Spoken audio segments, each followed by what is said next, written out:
మీరందరూ కూడా అన్ని విభాగాల్లో అన్ని రకాలుగా దేవుని పిల్లలు మీరు. నేను దేవునికి బానిసను, నేను దేవుని పనివాడిని, మీరు దేవుని పిల్లలు. మీ మధ్య నేను కూడా భయభక్తులతో ఉండాలి. ఎందుకంటే మిమ్మును నేను గౌరవించకపోతే దేవుణ్ణి గౌరవించిన వాడిని కాదు. అర్థం చేసుకోవాలి. నేనేది మాట్లాడినా వాక్యమే మాట్లాడతాను. ఇది మీరు గుర్తించాలి. మీరు దేవుని పిల్లలు, నేను దేవుని పనివాడిని, మీరు దేవుని వ్యవసాయం. దానిలో నేను మీకు నీరు కట్టి మీ మంచి చెట్లు చూస్తూ మీరు ఫలభరితంగా ఉండటానికి ప్రయత్నం పడవలసిన వాడిని, అంటే మీ పనివాడిని. కాబట్టి నాకు కూడా మీరు లోబడాలి. మనమందరము దేవుడి నుంచి వచ్చిన వారమే. కానీ మన యొక్క స్వాభావిక విధానం, వినే విధానం, ఆలోచించే విధానం, నేను ఎప్పుడు మీ అందరికీ ఒకటే చెప్తాను, మనము మన వైపు నుంచి ఆలోచించొద్దు. మన వైపు నుంచి ఆలోచిస్తే ఎంతసేపు నా శరీరము, నా ఆలోచన, నా సుఖము, నా బ్రతుకు, నా కుటుంబం, నా జీవితం ఇలా అనిపిస్తుంది. ఒక్కమారు నీ పరమ తండ్రి, పరలోకమందు ఉన్నాడు కదా మనకు పరమ తండ్రి, ఆ పరమ తండ్రి చిన్నతనంలో మన తండ్రి మన తల్లి భుజాల మీద చేతులు ఆంచుకుని ఆయన తలతో మన తల సమానంగా పెట్టి ఎలా అయితే మనం ఏకమై ఆ సరదాగా సంతోషంగా ఉంటామో అలాగా మనము ఆయన వైపు నుంచి ఆలోచించడం ప్రయత్నించాలి. ఇర్మియా అదే చేశాడు. ఇర్మియా బాలుడే, ప్రభు ఎక్కడో పరబందు ఉన్నాడు, ఇర్మియాను పిలుస్తున్నాడు. ఇర్మియా నీకేం కనబడుతుంది అన్నాడు. ఏమండి, నాకు ఎప్పుడు పజిలేదు, ఎంత ఆశ్చర్యం అనిపిస్తుందో నాకు. ఇర్మియా ఏం కనబడుతుందంటే నాకు బాదం చెవులు కనబడుతున్నాయి అన్నాడు. నిజంగా దేవుడు అక్కడ మెచ్చుకున్నాడండి. బాగుగా చెప్పు అన్నాడు.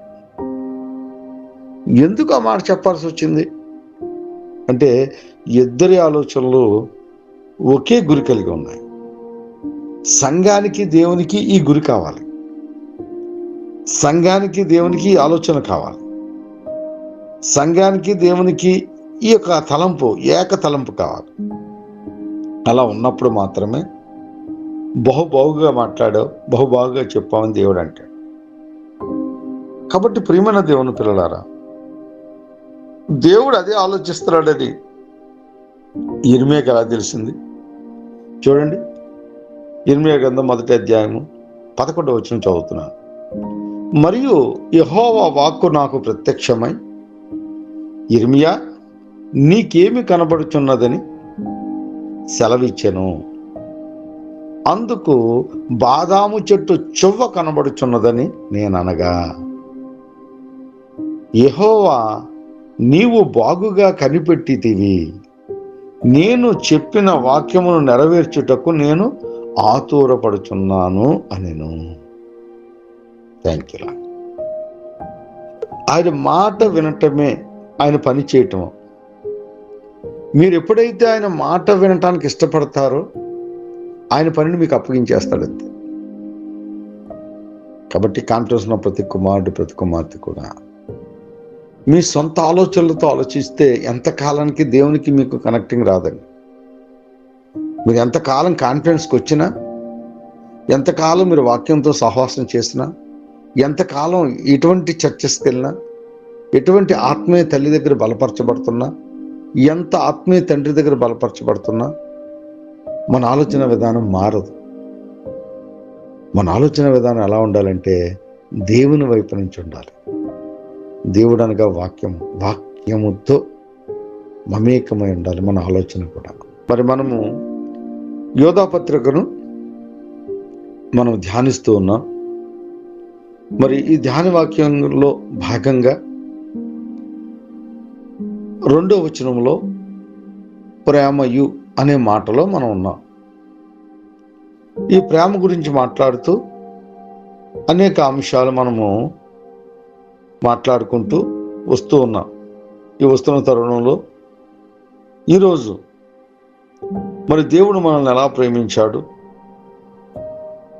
ఏ రీతిగా తను తాను ఎలా అప్పగించుకున్నాడు అన్న విషయాలు మనం చూద్దాం.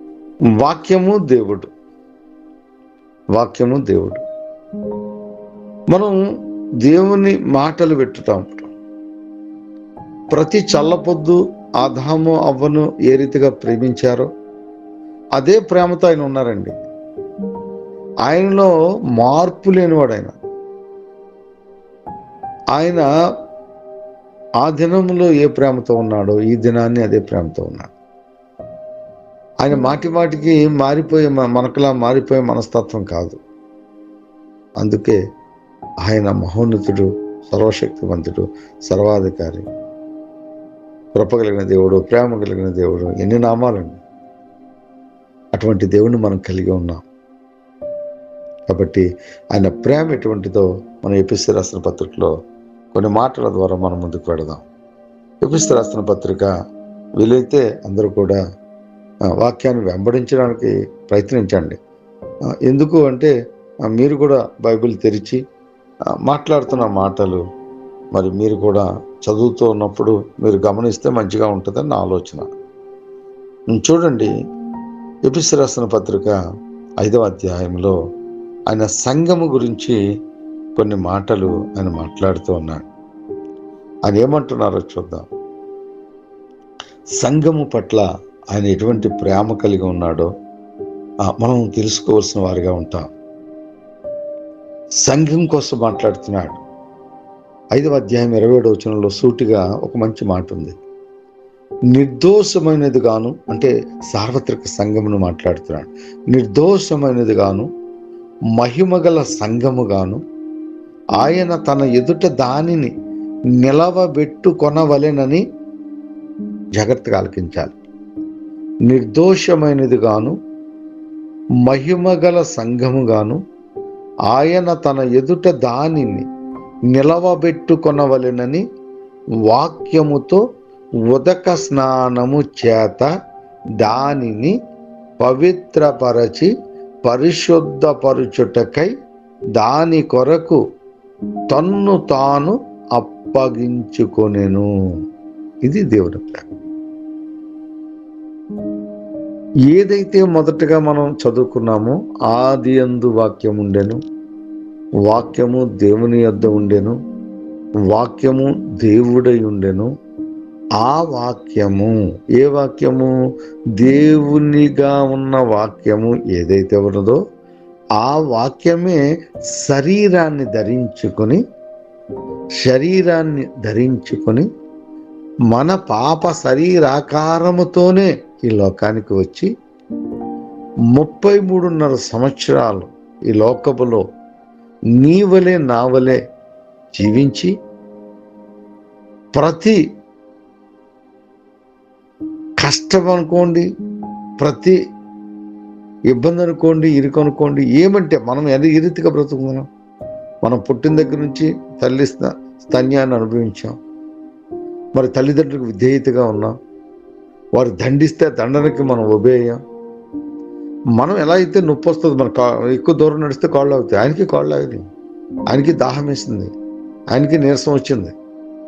వీటన్నిటినీ ఆయన నెరవేరుస్తూ, ముఖ్యంగా ధర్మశాస్త్రంలో ఒక పొల్లైనను ఒక సున్నైనను పొల్లిపోకుండా దేన్ని విడిచిపెట్టకుండా ఆయన బ్రతుకు కాలంలో, ఆయన జీవిత కాలంలో వాటన్నిటినీ నెరవేర్చి సమస్తాన్ని జయించి తన యవ్వన కాలపు శరీరాన్ని, ఆయన యవ్వన కాలపు రక్తాన్ని, ఆయన యవ్వన కాలపు ప్రాణాన్ని, అండి ఆయన పాలుగారే దేహం అట. ఆ దేహం ఛిద్రమైపోతే ఆ యొక్క మాంసాన్ని, ఆ శరీరపు ముక్కలను మనకు ఆహారంగా ఇచ్చేశారు. ఆయన రక్తాన్ని మనకు పానముగా ఇచ్చేశారు. ఆయన ప్రాణానికి ప్రతిగా మనకు ప్రాణాన్ని ఇచ్చేశారు. మనము మరణం అనే దాస్యపు కాడి కింద ఉన్నామండి. మరణానికి పాత్రుడిగా ఉన్నామండి. ఆయన తన రక్తమును క్రయధనముగా రక్తమిచ్చి కొన్నారండి సంఘాన్ని. సంఘం అనగా మనమే. సంఘం అంటే మీ అమ్మగారు స్థాపించిందో, సంఘం అంటే మీ అయ్యగారు స్థాపించిందో, సంఘం అంటే నేను స్థాపించిందో కాదు సుమా. సంఘము అనగా క్రీస్తు శరీరము. దేవుని రాజ్యం అనగా మనమే దేవుని రాజ్యము. పరలోకము, పరలోక రాజ్యము, పరలోకము దేవుని యొద్ద ఉంది, పరలోక రాజ్యము మన మధ్య ఉంది. వ్యత్యాసాలు తీసుకోవాలి. తన అమూల్యమైన గొర్రెపిల్ల యొక్క నిష్కలంకమైన అమూల్యమైన రక్తాన్ని క్రయధనముగా ఇచ్చి, ఆయన వెల ఇచ్చి మనకి ఎటువంటి వెల లేదండి. మన బ్రతుకులకు ఎటువంటి విలువ లేదండి. ఆయన రక్తం ఇచ్చి కొన్నాడు కాబట్టి నీకు విలువ. ఆయన నిన్ను దాస్య కాడి నుంచి విడిపించి నిన్ను జీవములో నడిపించాడు కాబట్టి నీకు విలువ. తండ్రికి నువ్వు శత్రువుగా ఉన్నప్పుడే నిన్ను కనికరించి నిన్ను ప్రేమించి తన యవన కాలపు శరీరాన్ని, రక్తాన్ని, ప్రాణాన్ని, పునరుద్ధాన శక్తిని అనుగ్రహించాడు కాబట్టి ప్రేమ ఎట్టిదో, ఆయన ప్రేమ ఎట్టిదో నీకు రుజువు. మరి నీ ప్రేమను ఏ రీతిగా దేవునికి తెలియపరుస్తున్నావు? రాత్రికాల సమయంలో ప్రశ్నించుకున్న కుమారుడు, నా కుమార్తె, నేను దేవుణ్ణి ప్రేమిస్తున్నాను అనటం చాలా సులువు. ప్రేమిస్తే ఏం చేయాలి? ఇదిగో దేవుని మాటకు విధేయత చూపించాలి. దేవుని మాటకు విధేయత చూపించాలి. ఆయన సంఘము కొరకు ఏం చేస్తున్నాడో మనం చదువుతున్నాం. ఈ సంఘం అట నిర్దోషముగా ఉండాలట, మహిమగల సంఘముగా ఉండాలట. ఆయన తన ఎదుట దానిని నిలవబెట్టుకొనవలెనని వాక్యము అనగా దేవుడే, వాక్యముతో ఏం చేస్తున్నాడు? ఉదక స్నానము చేస్తాడు. ఈ గంట సమయం ఇదేనండి. దీనికి మీరు ఉభయ అవ్వాలి. నాకు వాక్యం తెలుసు కదా, నాకు తెలియని వాక్యం కాదు కదా, మేము ఆల్రెడీ వాక్యాలు చదువుకుంటున్నాం కదా, మేము ఆల్రెడీ కొందరికి బోధిస్తున్నాం కదా, ఇలాగా కాన్ఫరెన్స్కి రాకూడదు. మనం ఎంతటి వారమైనా సరే ఈ గంట సమయము దేవుడు నాతో మాట్లాడుతున్నాడు, దేవుని వాక్య ప్రత్యక్షత నేను అనుభవిస్తున్నాను, దేవుని జీవాన్ని నేను ఆస్వాదిస్తున్నాను, నాలో ఉన్న పరిశుద్ధాత్ముడు ఆ వాక్యముకు ప్రజ్వలింపబడుతున్నాడు అని ఎవరైతే విశ్వసిస్తారో వారు ఈ కాన్ఫరెన్స్లో అభివృద్ధి చెందుతారు. ఎందుకంటే నేను దేవుడు నాకు తెలియపరిచిన విధానంలో ముందుకు కొనసాగుతూ ఉంటాను. ఏ ఒక్క వ్యక్తిని కూడా నాకు శిష్యుడిగా మలుచుకోవాలనే ఆలోచన ఎప్పుడూ లేదు. ప్రత్యేకంగా దేవునికి శిష్యుడిగా మార్చటమే నాకున్న విజన్. దేవుడు నాకు అది అనుగ్రహించాడు. అలాగే నేను పనివాడిని, మీరు ద్రాక్షావల్లిగా ఉన్నారు. నిజమైన ద్రాక్షావల్లి దేవుడై ఉన్నాడు. పనివాడిగా నా పని ఏంటంటే మిమ్మును ప్రతిదినము నాకిచ్చిన ఈ సమయంలో చాలా శ్రద్ధగా, బాధ్యతగా ఏదైతే వాక్యమై ఉన్న నిజమైన ద్రాక్షావల్లి ఉందో ఆ నిజమైన ద్రాక్షావల్లికి ఈ 1 hour సమయము లేదా ½ hour సమయము శ్రద్ధగా మిమ్మును ఆ వాక్యమనే ద్రాక్షావల్లికి కట్టడమే నా బాధ్యత. కట్టడం నా బాధ్యత అయితే కట్టబడడానికి లోబడటమే మీ బాధ్యత. లోబడకపోతే ఏం జరుగుతుంది అంటే, ఇదిగో ఆ నిజమైన ద్రాక్షావల్లి నుంచి మీరు వేరైపోతారు. వేరైపోయిన ద్రాక్షావల్లి కొరకు యోహాను సువార్త 15వ అధ్యాయంలో చాలా భయంకరమైన మాటలు మాట్లాడతారు. ఇక ఆ మాటలు నేను నోటితో నేను మాట్లాడను. కానీ ప్రతి ఒక్కరు కాన్ఫరెన్స్కి వచ్చిన ప్రతి కుమారుడు ప్రతి కుమార్తె కూడా నాకు లోబడొద్దు, కానీ మీరు ఎవరైతే పరమందు పరమ తండ్రి అయిన మీ దేవుడు, మీరు దేవుని పిల్లలని నేను నమ్ముతున్నాను కాబట్టి, మీరు దేవుని పిల్లలని మీరు విశ్వసిస్తున్నారు కాబట్టి, దేవుడు ఒక పనివాడిని మీ కొరకు నియమించాడని నమ్మండి. తల్లిదండ్రులు ఫీజులు కట్టి మిమ్మల్ని కాలేజీలకు పంపించారు, కాన్వెంట్లకు పంపించారు, స్కూల్స్కి పంపించారు. మీరు శ్రద్ధగా చదవాలి. అలాగే మీ పరమ తండ్రి నన్ను ఒక పనివారిగా ఏర్పరిచి ఒక అరగంట సమయం దేవుని యొక్క మాటలు నా నోట నుంచి మీ హృదయాలలో ఆ మాటలు ముద్రించాలని ఆయన ఇష్టపడ్డాడు. అది ఈనాటిది కాదు. జగత్ పునాది వేయబడక మునిపే దేవుని ప్రణాళికలో వీటన్నిటినీ మిమ్మల్ని అందరినీ ఆయన ఎరిగినవాడు. ఆ సమయము మనము ఇప్పుడు స్వతంత్రించుకుంటున్నాం అంతే. దాన్ని మీరు విశ్వసించగలిగితే ఈ వాక్యముతో ఉదక స్నానము అనే దాన్ని మీ హృదయాల్లో భద్రపరచుకోవాలి. అలా అనుకుంటేనే మీరు పవిత్రపరచబడతారు. పరిశుద్ధపరచుటకై దాని కొరకు, దేని కొరకు? సంఘము కొరకు తన్ను తాను అప్పగించుకొనేను. సంఘం పట్ల ఎంత ప్రేమ కలిగి ఉన్నాడు. సంఘం కోసం దేవుని యొక్క ప్రేమ. నా కుమారుడు, దేవుని యొక్క ఆలోచనకు ఎప్పుడైనా నీవు విధేయత కలిగి ఆలోచిస్తే దేవుని ప్రేమ ఏంటో మీకు అర్థమవుతుంది. మొదటి కొరింథీ పత్రిక మనం చూస్తే,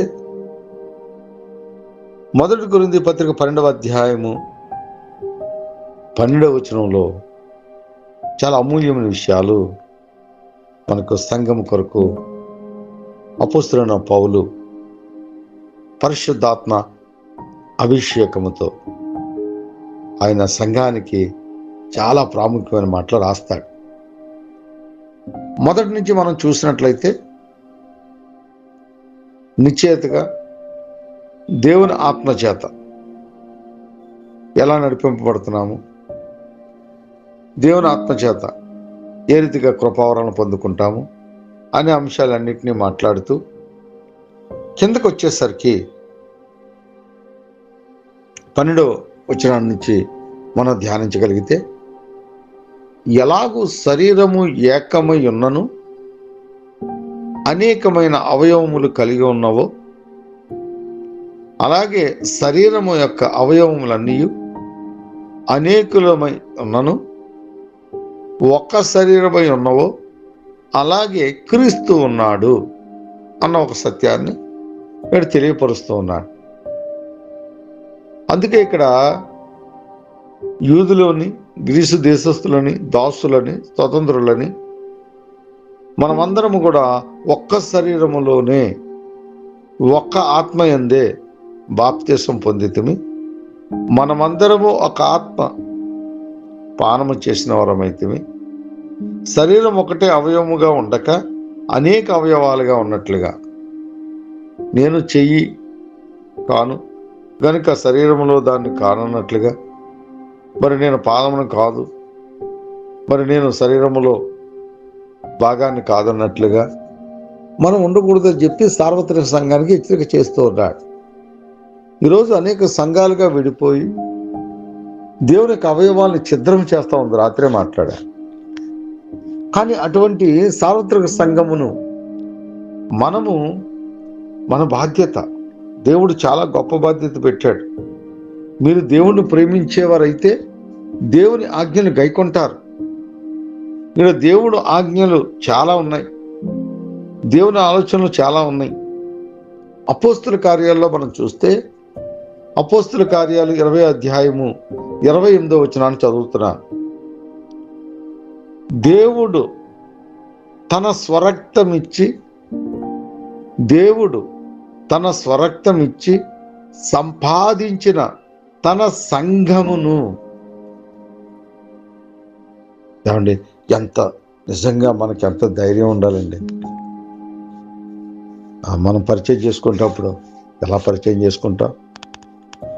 నా సంఘం అంట, మా అయ్యగారి సంఘం అండి అంటాం. కొన్ని మాటలు మనం మార్చుకోవాలి. అయితే స్వరక్తమిచ్చి సంపాదించిన తన సంఘమును కాయుటకు ఎక్కడో ఈ మాట విన్నాం. ఎక్కడ విన్నాం తెలుసండి? ఆది కాండములో ఆదాము గారికి చెప్తూ ఉన్నాడు, ఇదిగో ఈ యొక్క ఏదేను తోటను నువ్వు కాయి దాన్ని సంరక్షించు, దాన్ని సేద్యపరచు. ఏమండి, ఆదాముతో చెప్తున్నాడు ప్రభు, దాన్ని మొదటగా దాన్ని సేద్యపరచు, రెండవదిగా దాన్ని కాయి అంటున్నాడు. ఇక్కడ కూడా ప్రభు తండ్రి ఏమి చేయను, కుమారుడు అదే చేయను. ఇక్కడ కుమారుడు కూడా అదే మాటను మనకు తెలియపరుస్తూ ఉన్నాడు. ఏమంటున్నాడంటే, తన స్వరక్తమిచ్చి సంపాదించిన తన సంఘమును కాయుటకు పరిశుద్ధాత్మ మిమ్మును దేని యందు అధ్యక్షులుగా ఉంచెనో ఆ యావత్తు యందును గూర్చియు మీ మట్టుకు మిమ్మును గూర్చియు జాగ్రత్తగా ఉండుడి అంటుంది.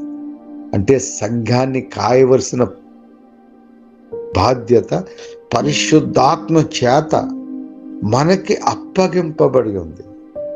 సంఘాన్ని కాయటం అంటే నిశ్చయముగా దాన్ని సంరక్షించటము, దాన్ని రక్షించడం, సంఘాన్ని రక్షించే బాధ్యత. సంఘములోనికి ఏమండి అపవాది చొరబడకుండా, ఏమండి ఆ ద్రాక్ష తోటలోనికి నక్కలు చొరబడకుండా, సంసోను ఆత్మచేత బలవంతుడిగా ఉండి నక్కలన్నింటినీ పట్టుకుని ఏ రీతిగా ఆ ఫిలిష్తీయులను మరి వారి యొక్క పొలాలను తగలబెట్టడానికి వాడుకున్న నక్కలు. ఈరోజు పరమగీతాల్లో మనం చూసినట్లయితే ఆయన పొలాన్ని నక్కలు పాడు చేస్తున్నట్టు యెషయా గ్రంథంలో చూస్తే, ఇలా అనేక సార్లు తమ సంఘములోనికి తోడేలు చొరబడ్డాయంట. అందుకే కదా కాసే బాధ్యత నీకు నాకు ఇస్తున్నాడు. వాక్యముతో ఉదక స్నానము అనునిత్యము మనం చేయవలసిన వారిగా ఉన్నాం. అనునిత్యము మన పరిశుద్ధతను అంతకంతకు పెంపొందించుకోవలసిన వారిగా ఉన్నాం. ప్రభు ఆయన స్వరక్తమిచ్చి సంపాదించుకున్న తన యొక్క సంఘాన్ని కాయటానికి, పరిరక్షించడానికి, రక్షించడానికి, సంరక్షించడానికి, సరిచేయటానికి, బుద్ధి చెప్పడానికి, గద్దించడానికి, అన్నిటికీ మనకి అధికారాన్ని ఇచ్చాడు. నువ్వే పని చేస్తున్నావు? మొదటగా నిన్ను నువ్వు సంరక్షించుకుని, నిన్ను నువ్వు కాపాడుకుని, నీ పవిత్రతను నువ్వు కాపాడుకుని, నీ పరిశుద్ధతను నువ్వు కాపాడుకుంటే నీ నుంచి నీ కుటుంబము, నీ కుటుంబం నుంచి నీ సమాజము, నీ సమాజం నుంచి నీ సంఘము, నీ సంఘం నుంచి లోకము, సార్వత్రిక సంఘం సరిచేయడం అంటే ఏంటి? ఎదటివారు ఎట్టారేటండి మన మాట. మొదటగా నిన్ను నువ్వు సరి చేసుకోవాలి. మొదటగా నిన్ను నువ్వు నిలవబెట్టుకోవాలి. ఎవరింటికి వెళ్ళి ఎవరికి సువార్త చేస్తావు? ఎవరింటికి వెళ్ళి ఎవరితో చెప్తావు? ఎవరు నీ మాట వింటారు? ఎవరు నీ స్వరం వింటారు? మొదటి అడుగు నీ నుంచి ప్రారంభం. ఎదటి వారు మారాలనుకోవడం కాదు, మొదటగా నువ్వు మారు. దేవుడు అదే ప్రేమను చూపించాడు. శత్రువును ద్వేషించి మిత్రుని ప్రేమించడం అనేది సర్వసాధారణం లోకంలో. కానీ ప్రభు వేరొక బోధ చేశాడు. ఇదిగో నీ శత్రువును ప్రేమించమన్నాడు, నిన్ను హింసించే వారి కొరకు ప్రార్థించమన్నాడు. ఇదిగో నీ శత్రువు ఆకలిగా ఉంటే అన్నం పెట్టమన్నాడు. ఇది దేవుని యొక్క అసైంతిక సిద్ధాంతాలు. ఆయన ప్రేమ ఆ రీతిగా ఉంది. ఆ యొక్క గుణలక్షణాలు నువ్వు కలిగి ఉండాలి. నువ్వు బాప్తిజం తీసుకుని 30 ఏళ్ళు అయింది. నువ్వు దేవుని యొక్క సమాజంలో లేదా సంఘములో నువ్వు బహుబాగుగా పాటలు పాడతావు, నువ్వు వాక్యాన్ని చదువుతావు, పెద్దల మీటింగ్లో నువ్వు ఒక పెద్దగా ఉంటావు, లేదు సువార్తిక కొడుకుల్లో లేదా దండయాత్రలో నువ్వు బహుగా పాలుపంపులు పంచుకుంటావు, అనేకులకు బోధిస్తావు. కానీ నీలో ఏ మార్పు ఉండదు. నీ శత్రువును శత్రువుగానే చూస్తావు, నీ సహోదరుని కూడా శత్రువుగా ఎంచుకుంటావు. నీ యొక్క సహసంఘములో ఉన్న సహోదరులకు వందనాలు చెప్పలేవు.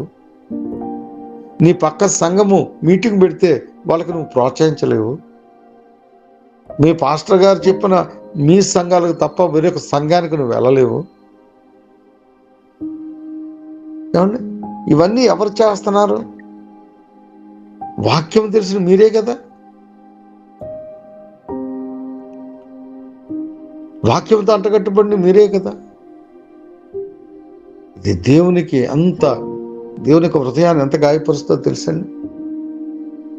ఆయన స్వారూప్యమని మిమ్మల్ని అంటున్నాడు, ఆయన పోలికని ఆయన అంటున్నాడు, ఆయన సమస్తము దారవోశాడు, ఆయన యావత్ అధికారం మీకు అనుగ్రహించాడు. తండ్రి కుమార పరిశుద్ధాత్మ నీలో నివసిస్తున్నాడు. నువ్వు ఇవి మాని ఇంకా నీ పాత స్వభావము,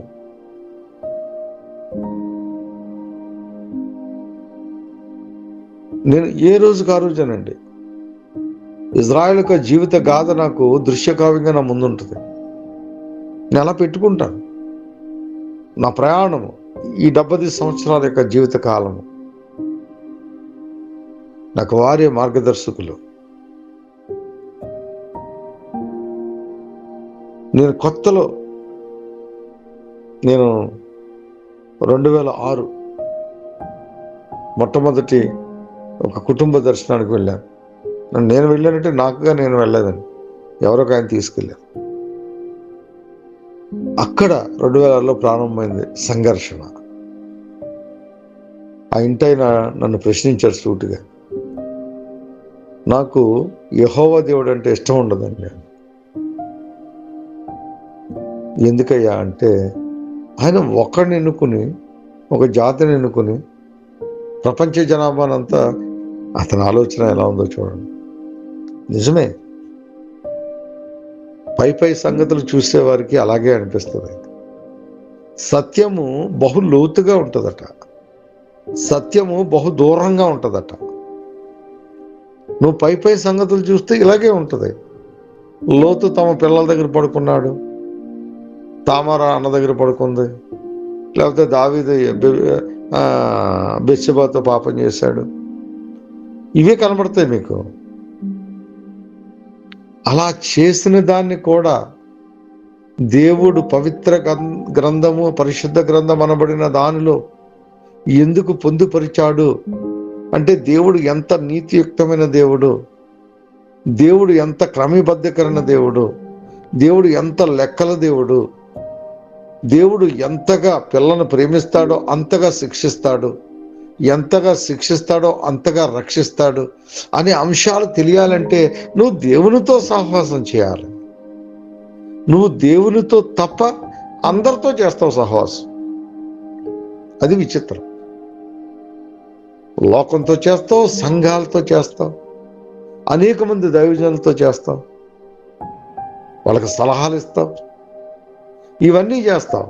కానీ నీ సహవాసం ఎవరితో ఉండాలి అంటే దేవునితో ఉండాలి. దేవుడు అనగా ఎక్కడున్నాడండి? ఎక్కడున్నాడండి? మీ యొద్దే ఉన్నాడు. ఎలా ఉన్నాడండి? పరిశుద్ధ గ్రంథంగా ఉన్నాడు. మీ చేతిలో ఉన్నాడు, మీ నోట్లో ఉన్నాడు, మీ హృదయంలో ఉన్నాడు. ఎక్కడున్నాడు? దేవుడు అనే దానికి డెఫినేషన్ తెలియక సంఘము గలిబిలి చెందుతోంది. అపవాదిక తంత్రాలు ఎరగని వారిగా, మనం ఎరిగిన వారము ఎరగని వారము కాము అని పౌలు అంటున్నాడు. మనం ఏమంటున్నాం? మాకేం తెలియదండి. తెలీదా? ఇందాక ఒక్క వచనం చదవగానే నాకు ఎక్కడికి వెళ్ళాను? నేను ఆదికాండానికి వెళ్ళాను. ఎందుకు వెళ్ళవలసి వచ్చింది అంటే, అక్కడ ఎలా అయితే పరమయేదెను పవిత్రంగా ఆదాము చేతిలో పెట్టి దీన్ని మొదటగా సేద్యపరచిన కుమారుడా, రెండవదిగా దాన్ని కాయి అని చెప్పిన మాట నాకు గుర్తొచ్చింది. అదే ఆలోచన కుమారుడైన యేసుక్రీస్తు ప్రభు కూడా తన స్వరక్తం ఇచ్చి కొన్న సంఘాన్ని విడిగా వదిలేదు. ఆత్మదేవుని చేత మనకు అప్పగించి మనల్ని కూడా ఆ సంఘమును ఖాయమంటున్నాడు. సార్వత్రిక సంఘమును ఖాయమంటున్నాడు.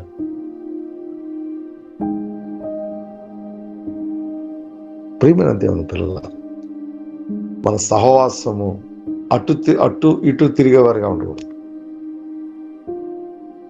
మనకు ఆలోచన విధానం అన్నీ నాకు తెలిసేటట్లుగా ఉండకూడదు. ఒక క్రైస్తవుడు అనేవాడు ఎవరైనా ఉంటే, నిజమైన క్రైస్తవుడైతే వాడు నిరంతర విద్యార్థి. చాలా మంది తెలియక చెప్తా ఉంటారు, ఏమంటే సంవత్సరానికి నేను 3 సార్లు బైబిల్ చదివేస్తానండి. ఎవరికి కావాలి? నువ్వు బైబిల్ చదవటం వల్ల ఎవరికి ఉపయోగం? ఏమంటే ఈ ఏడాదిలో నేను అటు నుంచి ఇటు నుంచి అటు 3 సార్లు చదివేస్తానండి. ఎవరికి ఉపయోగం? కనీసం నీకైనా ఉపయోగం ఉందా? నువ్వు చదివిన ఆ యొక్క చదువు వల్ల నీకేమన్నా ఉపయోగం ఉందా? ఏమండి నేను 30 రోజులు ఉపవాసం ఉంటానండి. అసలు ఉపవాసం ఎందుకు ఉంటారో తెలియకుండా ఉపవాసం ఉంటారు. ఉపవాసం ఉంటే దేని కొరకు ఉండాలో తెలియకుండా ఉపవాసం ఉంటారు. అవన్నీ కూడా వ్యర్థము. మిమ్మల్ని మీరు ఆయాస పెట్టుకునే పనులే తప్ప మీకు ఉపయోగపడేది ఏమీ ఉండదు. మొదటగా మీరు ఏది చేసినా అది మీకు ఉపయోగపడేదిగా ఉండాలి. దేవుడు సంతోషపరిచేదిగా ఉండాలి. దేవుణ్ణి మహిమపరిచేదిగా ఉండాలి. దేవుణ్ణి ఆనందపరిచేదిగా ఉండాలి. ఈ పని చేయటం వల్ల నా దేవుడు నా నుంచి సంతోషిస్తాడా లేదని 1-2 సార్లు మీరు ఆలోచన చేసి అడిగేయాలి. అది క్రైస్తత్వం. అది దేవుని మీద విశ్వాసం అంటే. అది తప్ప అన్నీ చేస్తాం మనం. అది తప్ప అన్నీ చేస్తాం. అదే అద్భుతం. మన దగ్గర ఉన్న ఏదైనా బ్యూటీనెస్ ఉందంటే అది మన బ్యూటీనెస్. కాబట్టి ప్రియమైన దేవుని పిల్లలారా, దేవుని ప్రేమ అది కొలవలేము. అది ఎవరు కొలవలేము. అందుకే ధరలోని ప్రేమలన్నీయు స్థిరము కాదు, కరిగిపోవును. క్రీస్తు యేసు కల్వరి ప్రేమ ఎంతవరకు అంటండి? కడవరకు. ఎవరి కడవరకు? ఎవరి వ్యక్తిగత జీవితము ముగించేంత వరకు ఆ కల్వరి ప్రేమ నీ మీద కుమ్మరింపబడుతూనే ఉంటుంది. నువ్వు అగ్నిలో వెళ్ళేంత వరకు ఆయన నిన్ను వెంటాడుతూనే ఉంటాడు, నా కుమారుడా, నా కుమారుడా, నా కుమారుడా అని. ఎంత ప్రేమ! కన్న తల్లైనా మర్చిపోతాట, కన్న తండ్రి అయినా మర్చిపోతాడట. కానీ చూడు, నా అరిచేతులు నీ చెక్కుకున్నాను అంటున్నాడు. మన తల్లిదండ్రులు మనల్ని మా అయితే 5వ సంవత్సరం వరకు ఎత్తుకోగలుగుతారేమో. 5వ సంవత్సరం ఒకవేళ సన్నగా ఉంటే ఇంకో సంవత్సరం ఎక్కువ ఎత్తుకుంటారేమో. నేను చాలా బబ్లిక్గా ఉండేవాడిని. నన్ను ఒకవేళ ఎత్తుకుంటే 3వ సంవత్సరం దాకా ఎత్తుకున్నారేమో. కాబట్టి భారం, మొయ్యలేని భారం.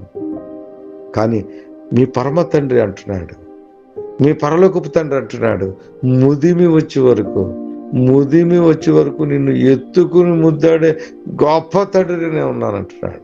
ఎంతమంది విశ్వసిస్తారు? అది ఆయనలో ఉన్న బ్యూటీనెస్,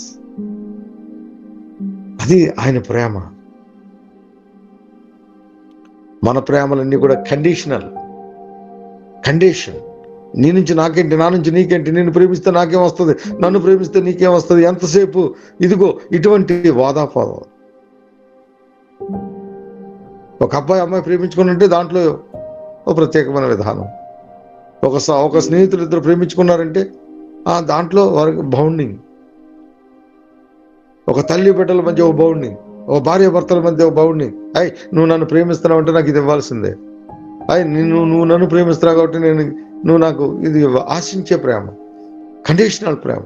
కానీ మన తండ్రి అయిన దేవుని కండిషనల్ కాదు, అన్కండిషనల్ ప్రేమ.